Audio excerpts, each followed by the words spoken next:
let's start this.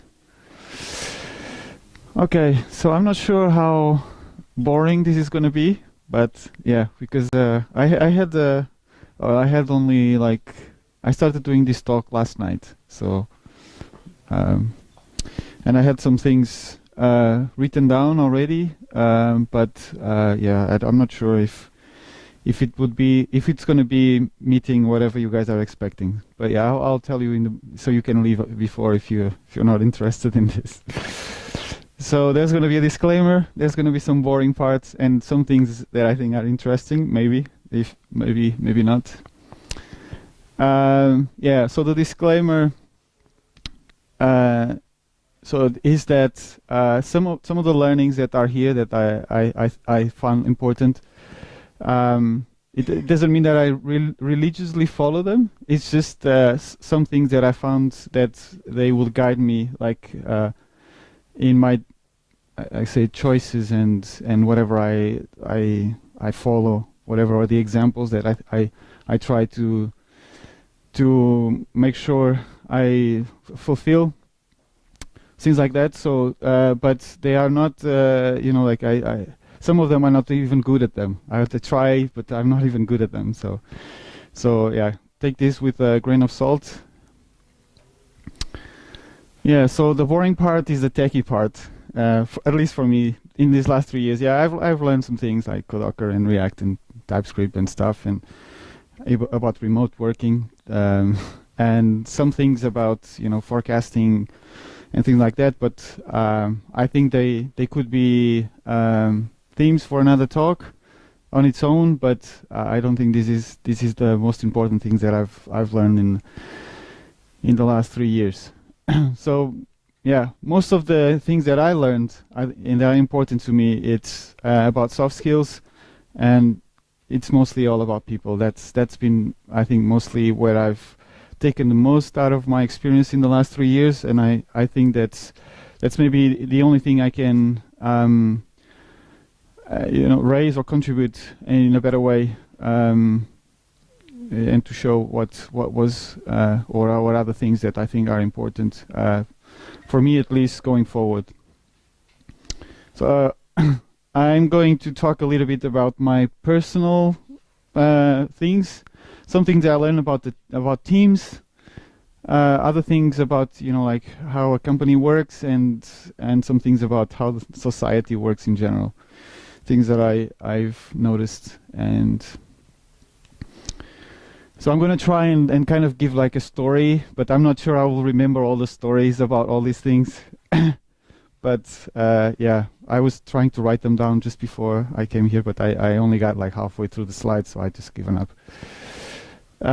Yeah, so discipline is hard. It's been very hard for me like ever since I can remember it. It's just I'm a very let's say a ritual kind of person, so I'm used to do things always in the same way, and if I have to change to become more disciplined in some area, I really need to do a very extra effort. And this has, for me, for example, the hardest thing I've done was transition to be a night person to be a morning person. It's been really hard, and but I know it's important. And if it wouldn't have been for the needs, to be here in the morning and everything like that, I think it would have made me much harder to do. But I think this is important, that we need to make super extra efforts into maintaining the discipline and doing the things that we think are important.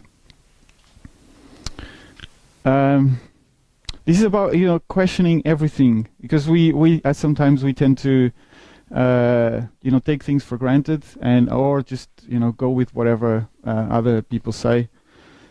I think this is important, and this is something that I try to always do, which is try to understand at least the background and how things work. And I think this has helped me out go to the bottom of certain things, because I don't have time to learn everything, so I have to be a little bit more selective. And this was something that I find that it helped me out, at least understand and question and learn from others. Yeah, so here is mostly about picking up the trash, basically. You know, there's no menial jobs. All jobs that need to be done are importantly equal, and I don't think we should choose whether or not this something is worth doing well or not. We should always strive to do the best job we can, even for things that are simple or that are not very glamorous. And I think having you know, done this most of my life, I think that especially I learned this when I was actually stocking shelves, more like with my dad at my supermarket. But I think this has been very clearly important here as well, when some jobs had to be done, and they were not very interesting, but it had to be done, and so they should be done well. Yeah, this is an example of why I came here today only at 12, because I understand now that I cannot, you know, I'm not Superman, so I have to manage my energy, and if I stayed late, I have to come back. In the beginning, I sometimes slept very few hours and things like that, and it just ruined the rest of the week. But now I'm trying to be able to rest between days, so that, you know, I can keep up with my energy to a level that I can at least produce something, and I feel productive throughout the day. So this was something that, yeah, it took me a while to figure out. But once you start coming in and not feeling productive and always confused and all this stuff, I now have to rest, and sometimes I just rest the whole weekend. I just don't do anything. This is something that I also found to be extremely valuable. Sometimes in the beginning, I had to make decisions, and that I always felt extremely uncomfortable with this.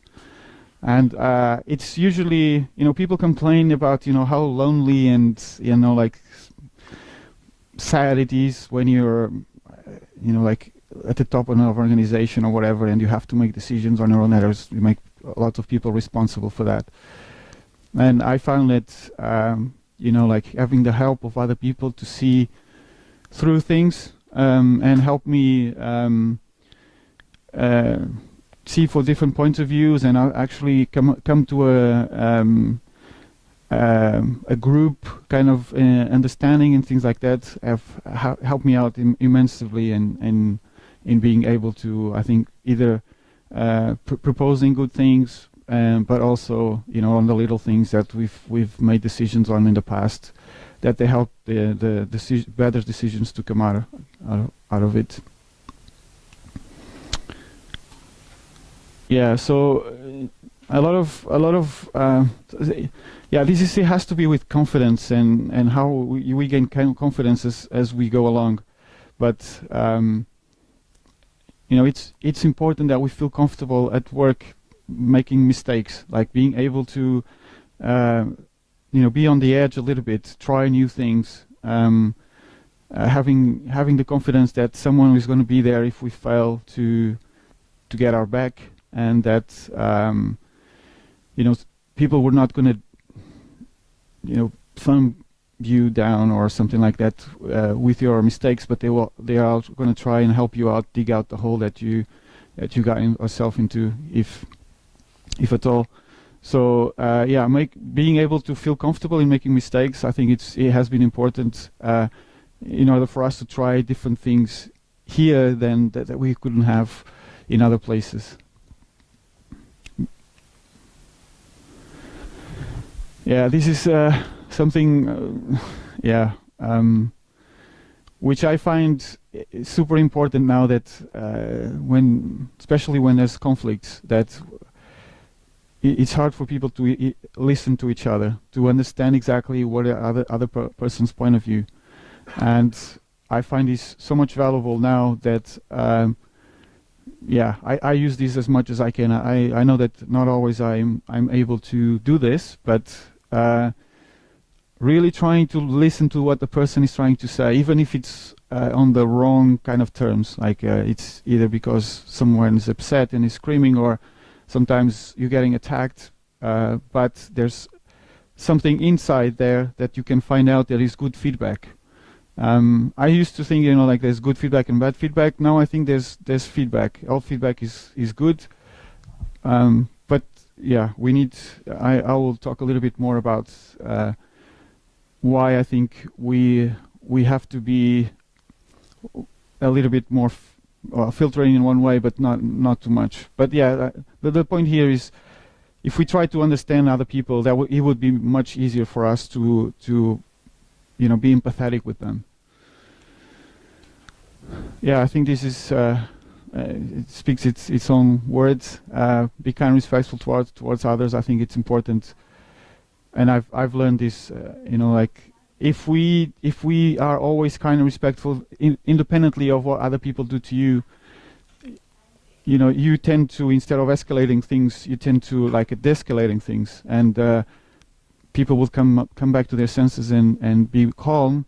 And I think that this turns conversations into much more productive. And of course, on a daily basis, it's just like just camaraderie, and it improves the environment and everything else. Yeah, this comes back on the other slide about I can't remember now exactly which one it is, but yeah, asking questions here, asking questions here is about how to try to understand other people. That's why it was on this area, because we tend to be judgmental. Like you say, oh, you've done this, and you make me feel like this, and things like that, and try to be judgmental and be a little bit violent in terms of how we express ourselves. But if we reform most of our comments in terms of questions and trying to understand where that person was coming from, and instead of saying you hurt me, you can say, what do you think your actions have affected on me? Maybe that would make the person be a little bit more open in terms of their response, instead of like being completely frontal and shutting down possible communication. So asking questions has been a tool that I try to use to figure out exactly what, and exactly trying to listen to understand after the question. You just don't ask the question. You ask the question and then try to understand what is it that people are coming from. And always assume that people have the best intentions. Everyone's here to help, and everyone wants to do the best of their jobs and all this stuff, and is trying hard to fit in and to help. So we have to assume this.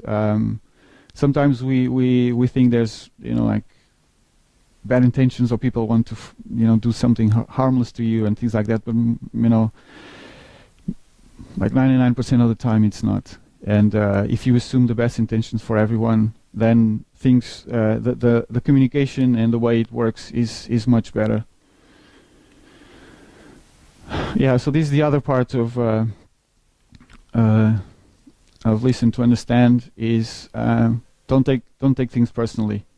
So if we take things personally, then things will be a lot harder for us to for you to get feedback and for you to be able to respond to that feedback. And so this shuts down things. Of course, if you're getting shout out or things like that, then there's a limit on how tolerant we should be towards each other. But yeah, we shouldn't basically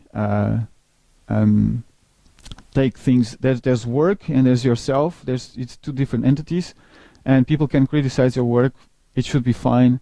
You shouldn't take that as a criticism of your own person. And there's always I will talk later also as well, but there's always ways to improve yourself or your skills, rather than whilst your personality might be a little bit more fixed and might be difficult to change. So here, be fair is basically avoiding the double standards. It's avoiding having a set of standards for yourself and a set of standards for other people. And this happens sometimes without us realizing, because there's inherent bias that we have. But we should be aware of this bias and try to avoid. If you set some kind of standards for other people, that you have to straight away think about how would those standards apply to me. Would that be fair? Would that not be fair? And also be fair in terms of separating other people. In our private lives, we have people that we like more and people that we like less. But professionally, I think we have to be more fair to everyone, to try to make sure that we don't have favorite people and people that are not favorites, and that we will only help favorite people, and people that are not favorite, they would get the pass. So I think this is good, because it will first, in terms of culture of the company or the team, it will cement kind of a better vision towards yourself, because there's you're not contributing to politics and favoritism, but also you kind of have an access to a more broader group of people that you can rely on and trust and all this stuff. So it helps in those cases. Be humble. I mean, there's always this Dunning-Kruger effect that. But I would speak about that later on. But the important part here is that there's always going to be better people than us, and there's going to be always people worse than us, and it just doesn't really matter to keep score about these things. If we always try to do the best we can, and do the best work that we are able to, then this really this just come out like automatically, and you don't have to worry about being humble on itself, but having always the awareness of we most likely we're just average people here, so there's no point in having an inflated ego. Accountability, I think it's super important. And I think that and I'm trying to be more and more about this thing. It's not you being accountable, but even though I wrote be accountable, I think the most part of it is to hold other people accountable, and I think that's the hard part. It's to go into a colleague or in a group on a team and say, you promised or you committed to doing something and you have not done it, and I don't think that's good. But what happened first? What happened? Why weren't you able to fulfill the commitments? And how can I help in making sure that these commitments happen, or did the commitments were wrong and maybe we should change it? But this conversation needs to be had. If people are agreeing on something, and team pledges and ways of working are ways that we commit to do something. And if we're not doing it, then people should be accountable for all those commitments that they. And this goes much more large, even in terms of company-wide. If we commit to be transparent and we are not, then some people will just have to say, you should be accountable, and you said it would be transparent and you were not. I think that it's not acceptable. So. How can this be improved? I think this is lastly. No, there's another one. Everything is a skill. It just means that we are not set in stone on anything. Like there are things that we like to develop more, and things that we develop less, and some things that we are crap at, and things that we are better at. People are not dumb or stupid or anything like that. It's just that people decided to put their time into different skills, and some skills are worth developing in a professional setting. Other skills are not. but in the end, I feel my idea is that, or what I think is that people can change whatever they want in any way. There are very little things I think that are completely set, and it's just if you have the willingness and the keenness in changing something and becoming better at something, I don't think this is going to be a problem. There's goals and there's improving your skill. Maybe you're not going to be probably Cristiano Ronaldo or Lewis Hamilton or something like that, but you can become a better driver and you can play better football if you put time to it. This is a phrase that I ask myself quite a lot, and it has helped me guided myself in terms of decisions and life choices. Just basically try to see what world would it be, where would be the shortcomings and where are the good things. That's just something I've found to be more and more enlightening as I've transitioned into these roles. I would be looking at, if everyone in the office would be doing the same things that I do, how would the office look like, or how would the team would be if everyone would be doing the same things that I do? So, okay, moving on to teams. I have to say that personal has the most items, so they're going to be shrinking as we go. So it's not too boring for you guys, I guess. So collaboration is king. So I found that I used to work a little bit with pairing and have more or less the same experiences you guys have in teams before, and I understood that some collaboration was good. But nowadays, I feel like collaboration is everything. You cannot do things that are bigger than you if you don't collaborate. And the only good results are when good collaboration is put in place. And I think that investing in improving collaboration is how we get better at the outcomes of the things that we want outcomes out. I know that coordination is difficult, so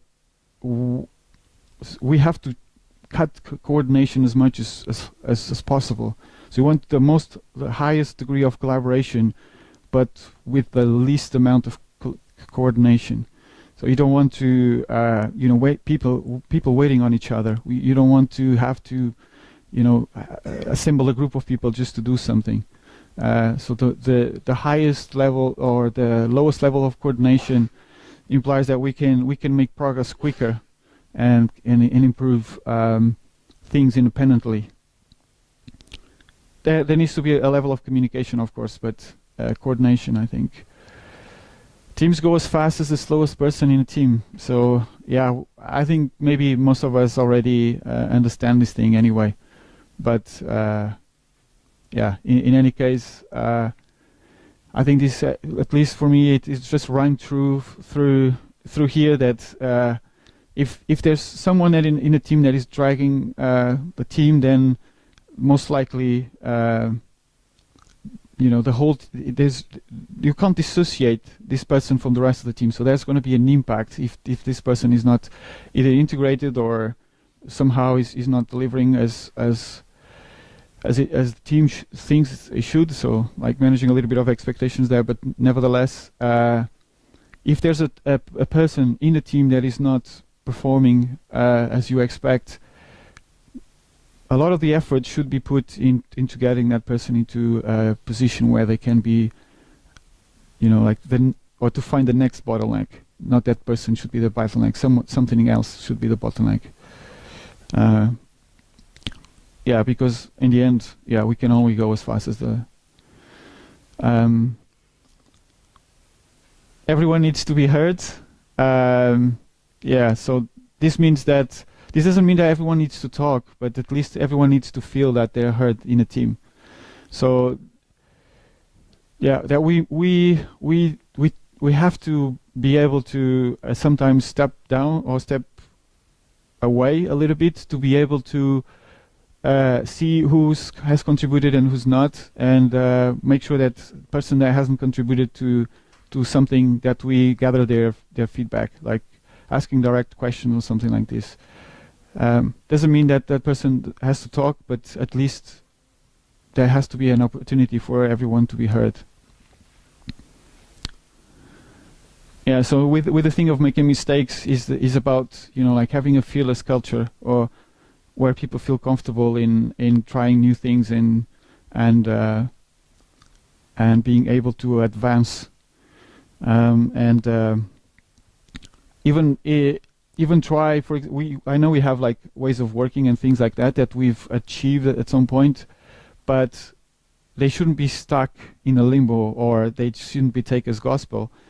They should be challenged and removed, and see what are the outcomes of that, and try to like we've tried, for example, to reduce the way we do testing in some projects. That we should probably, you know, have a look at other things that we do always, and see how can we improve that, or even remove it, to see what are the outcomes of that. For example, what happens if we remove stand-ups? Maybe most of you don't know, but I've not done projects without stand-ups for many years. Maybe, but I think you get the point. So do not confuse confidence with competence. Yeah, sometimes this happens quite a lot. Is people that speak with lots of confidence, sometimes they don't know what they're saying, and people just go with that. This is the Dunning-Kruger basically curve, and as I said, it's usually people with low experience have a lot of confidence that they know something, but in reality, they don't know anything. And as you go across experience, you start realizing how much is on the other end, and you gain some confidence once you become a little bit more experienced. But a lot of people with confidence are around here. So the more confidence you have in something, it's most likely that you are wrong. So if you're plagued with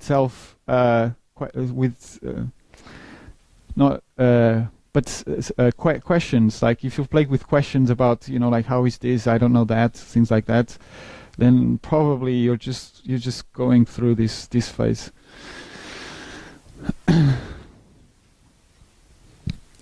Yeah, this is the thing that I found is true, really, and it also changed a little bit my approach into how to how to improve myself. Basically, is to try to, and I think I've kind of tried before to pass this information, but I think this is basically the 10xers. I don't know what that even means, but I know that if we help our colleagues become better, that the whole team will benefit, and it's easier to get someone twice as good than someone 10 times as good. So yeah, I think it's something that I at least I strive to. I think lastly, motivate your colleagues. Like give them strength, because we all have bad days and parts of the time in your life where you are less confident, and you have times where you're a little bit down. And I think we need to hear that someone trusts you, that someone believes in you, and that you can do what you think you can't. And usually people, they transcend themselves when they have this kind of backing. Yeah, in terms of company, I think at least I've learned that guidelines, they are important, but they need a product roadmap. They have to go through, it's as if like it would be an MVP. So you have to like test it with a very small amount of people. Then you have to keep fiddling with them until they're right, and then you open it to a broader audience. And then when you open it to a broader audience, it's most likely that you'll find more corner cases and things that you were not expecting, and they should be continuously improved.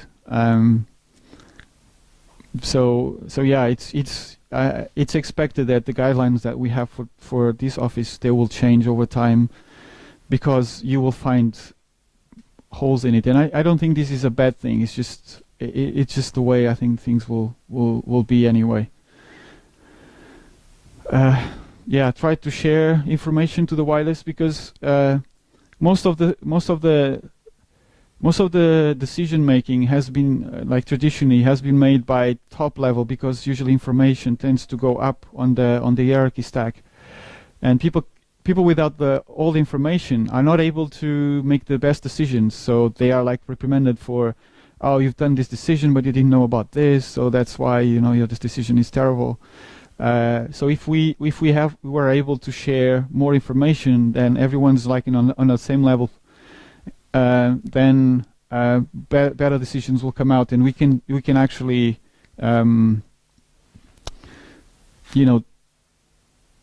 decouple and distribute decision making in groups, which is much better than like having someone that has to make all the decisions. Well, in the end, a company or even ourselves, it's all about how do we adapt to the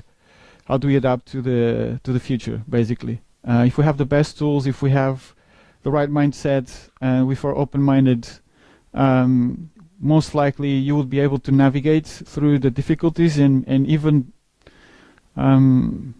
sometimes you have to like redo